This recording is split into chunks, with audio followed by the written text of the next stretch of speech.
segundo escreveu Mateus, capítulo 21, versículo 12.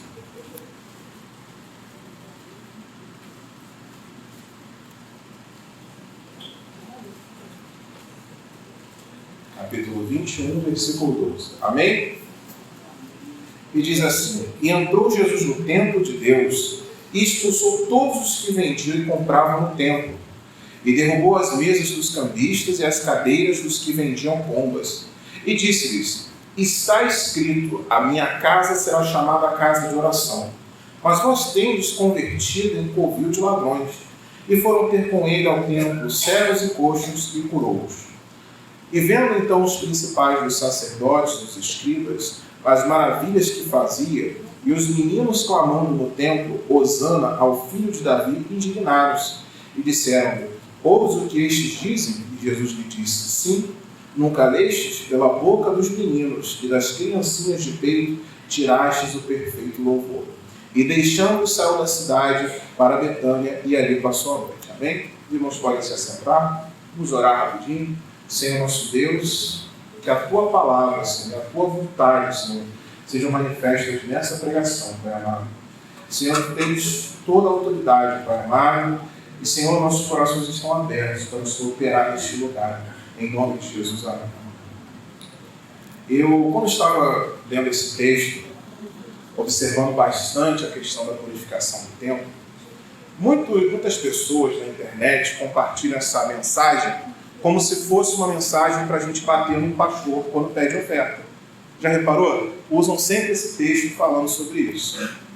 Também criticam quando se tem cantina, ou quando um pregador vai vender o material. A gente sempre gosta de usar esse texto. Então já vou logo dizendo que usar esse texto para esta finalidade é errado. Porque não é isso aqui que está sendo tratado no texto. Para a gente começar a entender, os animais que estavam sendo vendidos eram animais de sacrifício. Quando você olha lá atrás, no Antigo Testamento, lá em Gênesis, quando o homem peca diante de Deus, é feita uma barreira entre o homem e Deus, que é o nosso pecado. Toda vez que o homem vai se chegar diante de Deus, o seu pecado ele grita. E Deus ele não pode fazer nada. Porque a palavra de Deus vai dizer que o salário do pecado é o quê? A morte. Então, toda vez que o homem se achega diante de Deus, o pecado nosso grita diante de Deus, tem que haver morte. Então, quando o homem ele fica nu diante de Deus, através do seu pecado, a palavra de Deus vai dizer que Deus dá vestes de sangue para os homens. Ou seja, ali ele está vestindo o homem com roupas, mas também está vestindo o homem espiritualmente com sangue. Quando nós vamos ler mais adiante em Levíticos e vamos estudar a história, do povo, qualquer coisa que o povo ia fazer, deveria haver morte, deveria haver sangue. Se você fosse orar ao Senhor, teria que ter morte de algum animal. Se você fosse dar um culto de ação de graças, deveria ter morte de algum animal. Se você tivesse que pedir perdão ao Senhor, deveria ter morte de algum animal. Lá e depois, quando a gente vai em Hebreus, nós vamos entender que o sacrifício de Jesus é o sangue perpétuo. É o sangue que faz com que a gente esteja sempre, irmãos, sempre com o sacrifício gritando, dizendo: está justificado, está perdoado, está purificado, agora eles podem chegar a mim de livre acesso. Mas o que acontece aqui na purificação do templo é que está no período da Páscoa. E na Páscoa as pessoas tinham que oferecer um sacrifício ao Senhor. Tinham que oferecer bois, novilhos ou pombas.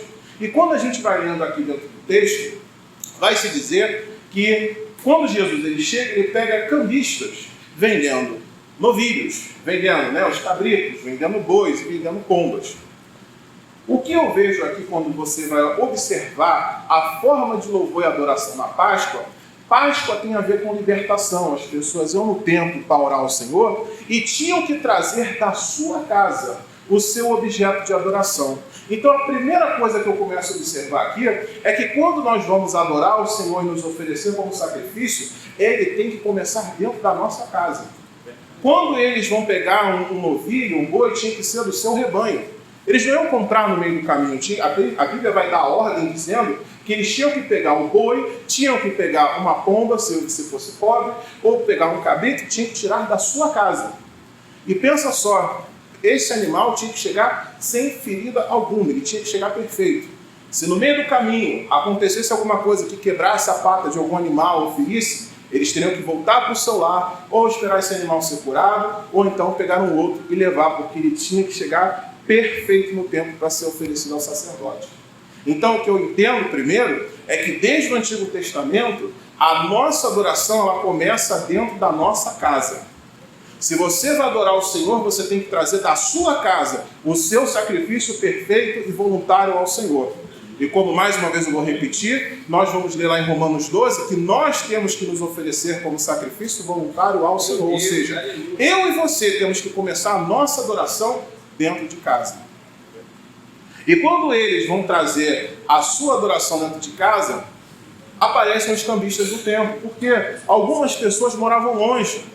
Então não queriam ter o trabalho de ter que trazer de sua casa, de muito longe, né, para fazer o sacrifício. Então o que eles faziam? Eles já estavam ali, esperando com boi, esperando com cabrito. As pessoas levavam dinheiro, pagavam aquilo ali e pegavam para adorar. E você pensa assim, poxa, mas eles não estão facilitando para o povo orar? Eu digo uma coisa, não existe facilitação na adoração. E você sabe quem são os cambistas? Cambistas não são, como eu falei, os pastores que pedem oferta na televisão. Cambistas não são as pessoas que estão dentro dessas igrejas que nós sabemos, querendo vender milagres através da oferta. Cambistas sou eu e você, que não adoramos em casa, entramos aqui na igreja, sentimos a presença de Deus e achamos que o Senhor vai receber a nossa adoração de qualquer jeito.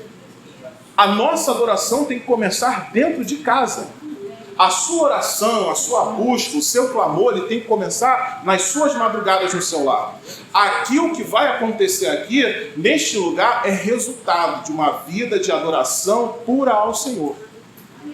Mas eu e você, muitas vezes queremos facilitar esse processo. Aí você diz assim, mas eu entrei na casa do Senhor e senti a presença de Deus. Irmãos, eu vou te dizer uma coisa. Todas as pessoas, incluindo demônios, que entram na presença de Deus, eles se ajoelham para adorar o Senhor. A Bíblia vai dizer que um gadareno que estava com uma legião dentro dele, quando entra no caminho de Jesus, o que ele faz? Ele se ajoelha e adora ao Senhor. Irmãos, a presença de Deus é soberana. Qualquer um que entra diante da presença dele, sente a presença e é obrigado a se ajoelhar e se prostrar. Ele não é igual eu e você, que tem que mostrar uma carteira. Ele não é igual eu e você, que precisa alguém testificar que há uma unção sobre mim e você.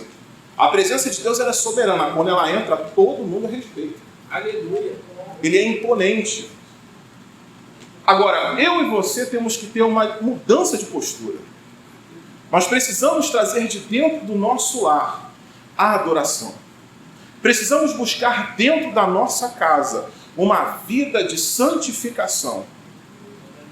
E a Bíblia vai dizer, irmãos, que aquilo incomoda Jesus. Ué, mas eles estavam ali orando ao Senhor, não estavam? Eles compraram sacrifício, estão orando, assim como aqueles que também tinham levado da sua casa a adoração. A diferença, irmãos, é que Jesus ele sabe muito bem identificar o que é adoração e o que é barulho dentro de Deus. Aí nós vamos lembrar sobre a questão do homem que edificou a casa sobre a rocha e o outro que edificou sobre a areia. Alguns pensam que, de fato, você dá para ver que existe uma casa em cima de uma rocha, mas não.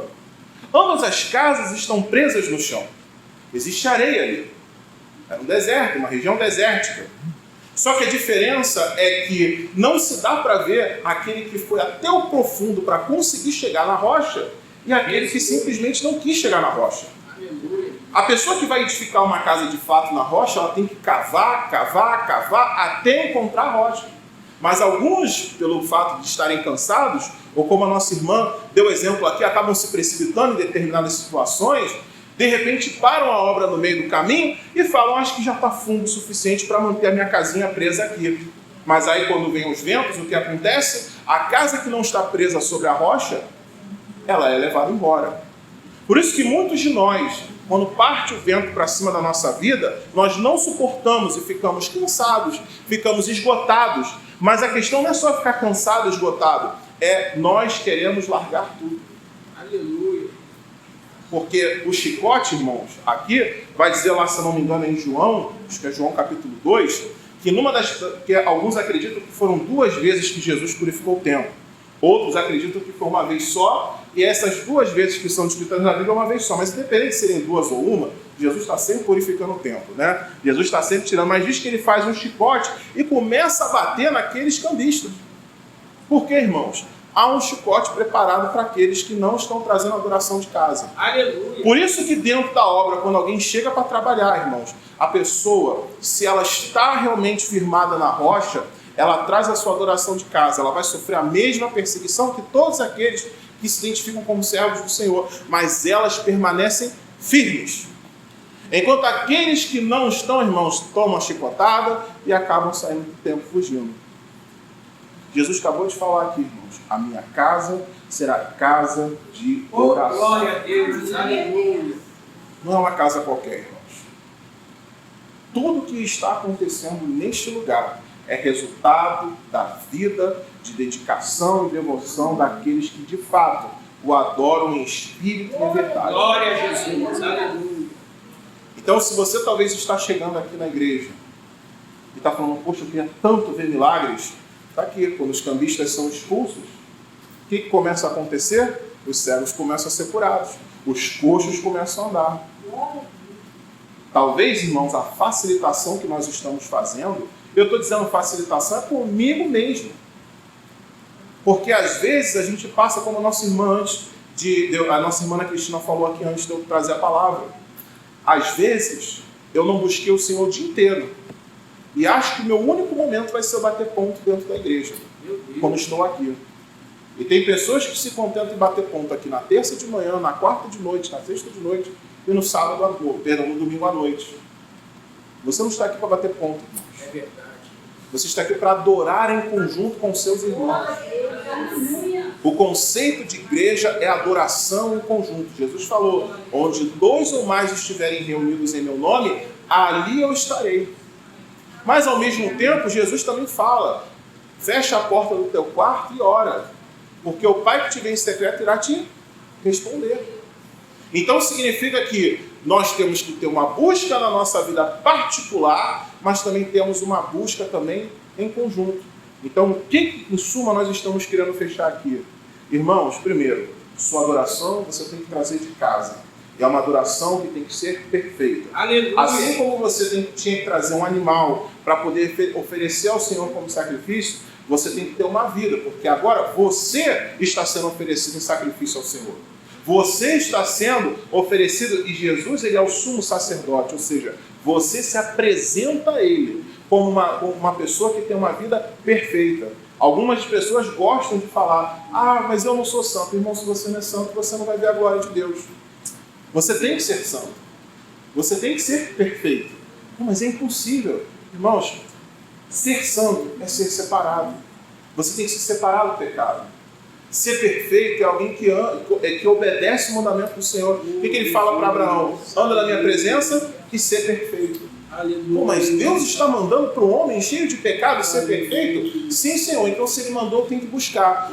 Porque a Bíblia vai dizer que a vida do justo é como a luz da aurora, que vai brilhando, brilhando até esse dia perfeito. Então significa que eu e você, um dia sim, nós vamos chegar à perfeição. Como? Na mão do Senhor. Meu Deus. O sol vai começando a raiar, a gente vai começando a ver aquela corzinha assim, lá no horizonte, aí a gente vai começando a ver aquela bolinha dourada lá no fundo, e de repente, quando a gente menos espera, o dia é perfeito. É assim como a vida do cristão. O cristão ele vai aos pouquinhos mudando a sua tonalidade, ele vai aos pouquinhos mudando, mas quando ele chega no ponto de maturação do Senhor, o Senhor recolhe para si. Esse é o cristão que é perfeito. Então, a nossa vida tem que começar com a adoração. Uma adoração que a gente traz de casa perfeita, irmãos. Uma vida de santidade. Joaquim, isso é possível. Irmãos, para quem crê em Deus não há impossíveis. Olha para os seus pecados que você já venceu no passado, que você jamais imaginou que ia conseguir vencer. Você não venceu em Jesus Cristo? Então agora você vai atingir um novo nível de santidade, um novo nível de intimidade com o Senhor, porque você vai crer que Ele vai te ajudar, Ele vai te conduzir nesse caminho de adoração. Esse é o primeiro ponto. E o segundo ponto é o quê? Quando você chegar no templo, irmãos, Deus vai te tomar, porque aquela pessoa que está cheia do azeite dentro do templo, irmãos, a única função dela agora é o quê? É derramar o azeite por cima das pessoas que Deus quer usar. Nós somos vasos na mão do oleiro. Nós somos vasos na mão dele que ele nos usa, irmãos. Então, para a gente finalizar, traga a sua adoração de casa. Traga a sua adoração do seu lar. Está no seu trabalho? Adore ao Senhor. Está no ônibus? Adore ao Senhor. Faça isso como eles se preocupavam em não deixar aquele cordeirinho branco se ficar sujo ou ficar machucado. Proteja a sua adoração. Guarde ela para o Senhor.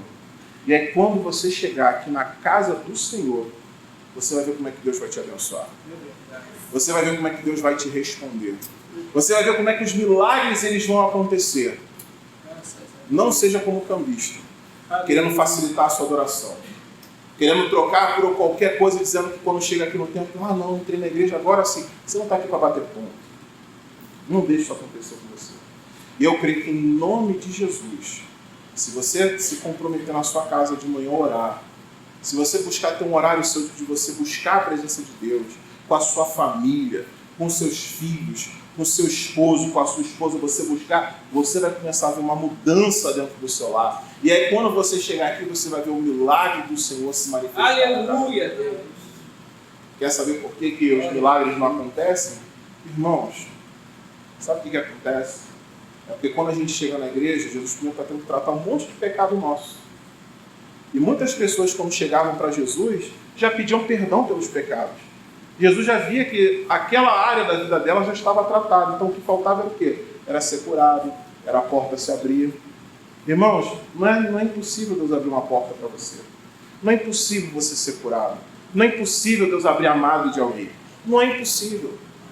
O difícil é eu e você nós abrirmos mão dos nossos pecados. Essa é a dificuldade.